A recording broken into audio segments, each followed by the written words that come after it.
राधे राधे दोस्तों, आपका फिर से स्वागत है मेरे YouTube चैनल राधे श्याम में। आज हम आपको मृत्यु की पराजय, ये एक नई किताब है, नया एक ग्रंथ है, उसको सुनाएंगे जिसमें आप नई नई चीज़ें सीखेंगे।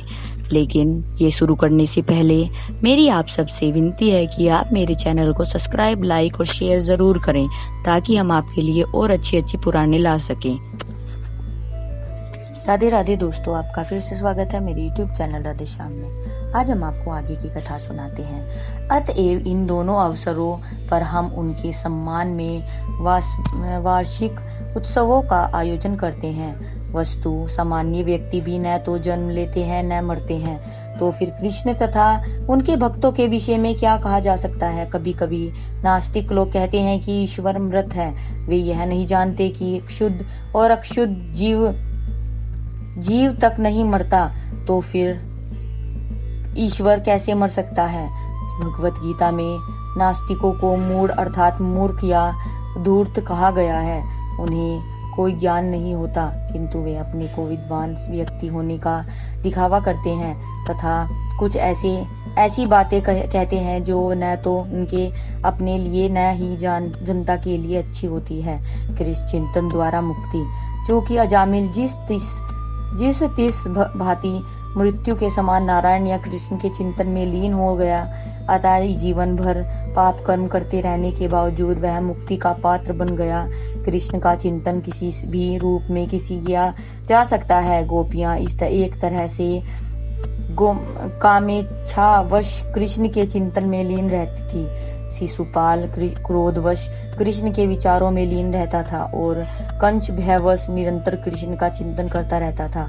कंस तथा शिशुपाल अशुभ थे कि चूंकि उन्होंने आजीवन तथा मृत्यु के समय भगवान के विषय में चिंतन किया, अतएव कृष्ण ने स्वयं उन्हें मुक्ति प्रदान की। हाँ, यदि कोई कृष्ण का चिंतन अनुकूल होकर करता है तो वह उसे सबसे अच्छी बात है। भक्ति का अर्थ है कृष्ण के विषय में अनुकूल चिंतन करना।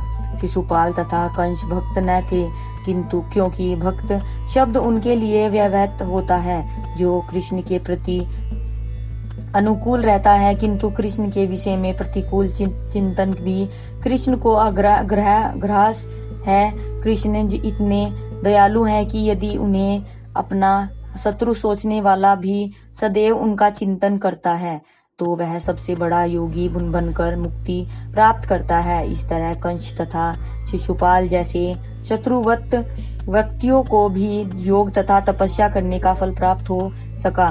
ब्रह्म ज्योति में हम न केवल उन उच्चोत्तम ज्ञानियों को पाते हैं जिन्होंने ब्रह्म प्राप्ति के लिए संघर्ष किया है, अपितु उन्हें भी पाते हैं जो शत्रुतावश कृष्ण का निरंतर चिंतन करते हैं। वे भी ब्रह्म ज्योति में प्रवेश करते हैं। इस तरह ज्ञानियों द्वारा अर्जित गंतव्य कृष्ण के शत्रुओं को भी प्राप्त होता है, किंतु यह अधिक वांछनीय नहीं है। जीवन एवं एक लघु प्रकाशमान कण के रूप में कुछ काल तक ही ब्रह्म ज्योतियों में रह सकता है। जिस तरह सूर्य प्रकाश के अनेक सूक्ष्म कण होते हैं, उसी तरह जीवन में भी दिव्य लघु कणों के रूप में ब्रह्म ज्योति में रह सकते हैं, किंतु इन्हें पुनः इस भौतिक जगत में गिराना होता है। स्वभाव में जीव नाना प्रकार का इंद्रिय भोग चाहते हैं, किंतु निर्विशेष जगत में इंद्रिय भोग की विविधता नहीं है। अतएव जब उन्हें भोगेच्छा होती है तो उन्हें पुनः इस भौतिक जगत में आना पड़ता है। इसलिए जो व्यक्ति ब्रह्म ज्योति में विलीन हो जाता है, उसके नीचे गिरने की हर असंभावना बनी रहती है। कृष्ण भक्त मुक्ति की कामना नहीं करते, क्योंकि उनकी रुचि एकमात्र कृष्ण भक्ति में लगे रहने में रहती है, चाहे वे इस जगत में हो या वैकुंठ में। तीस पर भी कृष्ण कृपा से वे कृष्ण के धाम गोलोक वृंदावन पहुँचते हैं, जहाँ जन्म जरा मृत्यु तथा रोग जैसी भौतिक व्याधियों का अभाव रहता है और मुक्ति प्राप्त करते हैं। इस तरह भक्त का स्थान निर्विशेषवादियों तथा ज्ञानियों से भिन्न होता है। भक्त का स्थान अच्युत होता है वह ब्रह्म ज्योति से होकर भी गुजरता है, किंतु उससे आकृष्ट नहीं होता।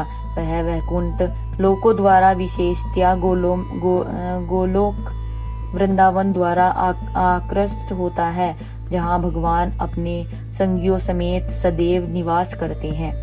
आज की कथा हम यही समाप्त करते हैं। आगे की कथा आपको कल सुनाएंगे, जिसमें हम विष्णु दूतों द्वारा यम दूतों का ललकारा जाना आपको सुनाएंगे। कल से हम जो नया अध्याय हमारा वो शुरू करेंगे। राधे राधे राधे राधे राधे राधे। जय श्री कृष्ण। अगर आपको मेरी वीडियो अच्छी लगी तो बेल आइकन दबाना ना भूलें, ताकि आपको मेरे आने वाली वीडियोस का नोटिफिकेशन मिलता रहे। धन्यवाद। ओम नमः शिवाय।